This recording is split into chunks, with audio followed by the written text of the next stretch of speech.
আপনার আগামী মাসের ইন্টারনেট বিল কি হুট করে বেড়ে যেতে পারে? যে প্যাকেজটা আপনি এখন 500 টাকায় চালাচ্ছেন সেটার জন্য কি আপনাকে 700 টাকা গুনতে হতে পারে?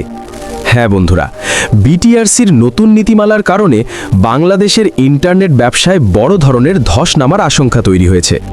আজকের ভিডিওতে আমরা জানব আসলে কি পরিবর্তন আসছে, কেন দাম বাড়ছে এবং এর ফলে আপনার পকেটে কতটা চাপ পড়বে। আর কথা না বাড়িয়ে সোজা ভিডিওতে ঢুকে পড়ি। সম্প্রতি বিটিআরসি একটি নতুন নীতিমালার প্রস্তাব করেছে, আর এই নীতিমালা যদি পাশ হয় তাহলে ইন্টারনেট সেবাদাতা বা আইএসপিরা চরম বিপদে পড়বেন। বর্তমানে সরকার টেলিকম খাত থেকে প্রায় 21.45% রাজস্ব আয় করে, কিন্তু নতুন প্রস্তাবে আগামী অর্থ বছরে এই আয়কে 1 লাফে 40% নিয়ে যাওয়ার টার্গেট করা হয়েছে।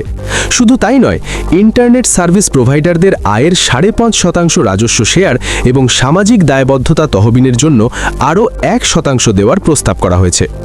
সোজা কথায়, কোম্পানিগুলোর খরচ বাড়ছে, আর কোম্পানি যখন চাপে পড়বে সেই চাপ তো শেষমেশ আমাদের মতো সাধারণ গ্রাহকদের ওপরই আসবে, তাই না? এখন প্রশ্ন হলো, দাম আসলে কতটা বাড়বে? আইএসপি অ্যাসোসিয়েশন বা ইন্টারনেট ব্যবসায়ীরা বলছেন, এই নিয়ম কার্যকর হলে ব্রডব্যান্ডের দাম 11 থেকে 20% পর্যন্ত বাড়তে পারে।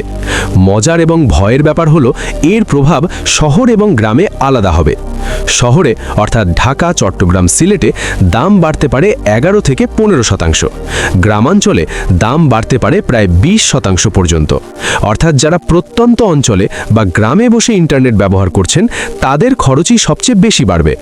উদাহরণস্বরূপ 500 টাকার প্যাকেজ বেড়ে 650 থেকে 700 টাকা হয়ে যেতে পারে।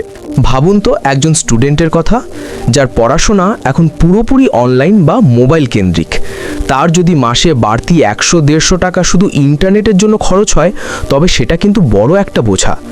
শুধু দাম বাড়াই নয়, এই সেক্টরে যারা চাকরি করছেন তাদের জন্য আছে দুঃসংবাদ। নবায়ন ফি বা লাইসেন্স ফি বাড়ার কারণে অনেক ছোট ব্যবসা গুটিয়ে নিতে পারেন। আশঙ্কা করা হচ্ছে এই খাতের প্রায় 25% মানুষ তাদের কর্মসংস্থান হারাতে পারেন। বর্তমানে দেশে প্রায় 2500 ইন্টারনেট সেবাদানকারী প্রতিষ্ঠান আছে, তাদের অনেকের জন্যই টিকে থাকা কঠিন হয়ে যাবে। বিশেষজ্ঞরা বলছেন, সারা বিশ্ব যেখানে ইন্টারনেটকে মানুষের হাতের মুঠোয় বা সহজলভ্য করার চেষ্টা করছে, সেখানে আমাদের দেশে উল্টো দাম বাড়ানোর এই প্রক্রিয়া প্রযুক্তির উন্নয়নকে ধীর করে দেবে। রাজস্ব আদায়ে কর্তৃপক্ষের ব্যর্থতা ঢাকতে এই সেক্টরের উপর অতিরিক্ত চাপ দেওয়া হচ্ছে বলে মনে করছেন অনেকে।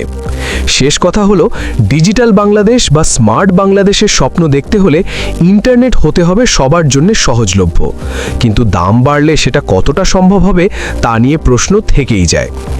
এই ছিল বিটিআরসি নতুন নীতিমালা ও ইন্টারনেটের দাম বৃদ্ধি নিয়ে বিস্তারিত। আপনাদের কি মনে হয়, ইন্টারনেটের দাম বাড়লে আপনারা কি প্যাকেজ ডাউনগ্রেড করবেন নাকি ইন্টারনেট ব্যবহার কমিয়ে দেবেন? কমেন্ট করে অবশ্যই জানান। ভিডিওটি ইনফরমেটিভ মনে হলে লাইক দিন এবং বন্ধুদের সাথে শেয়ার করে তাদেরও সচেতন করুন। আর আমাদের চ্যানেলে নতুন হয়ে থাকলে সাবস্ক্রাইব বা ফলো করতে ভুলবেন না। দেখা হচ্ছে পরের ভিডিওতে। ততক্ষণ ভালো থাকুন, টেকের সাথেই থাকুন।